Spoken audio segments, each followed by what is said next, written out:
Oh, il y a moi, on appelle à YouTube. Parce qu'il y a Yeba, il pas mal, et pas Acacia au Salani. Bozomona, Azan Alliance, Azali marié, mais Apandi Libala ya garçon Oyo. Moussa mettre forme.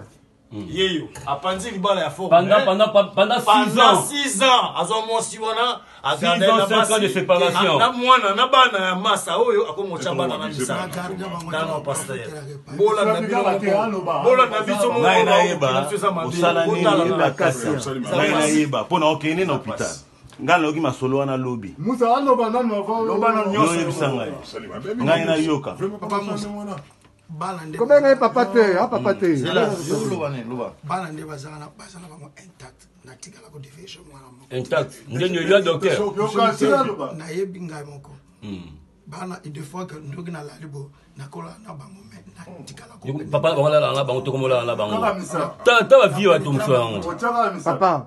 Yé moko ya komo yenga yenga. Bana bango bazolo ba papa. O nyuma na témoigner. C'est vrai kasina na so ba pia. Bon, yo comment on a? Eh, c'est bon nani? Malaché. On va na commune na Kinshasa. Majedo.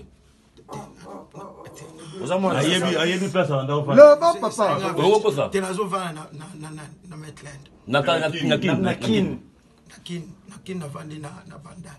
Bandal la babani. Na mapeso numéro 2. Obotami wana. Na mwana bandal.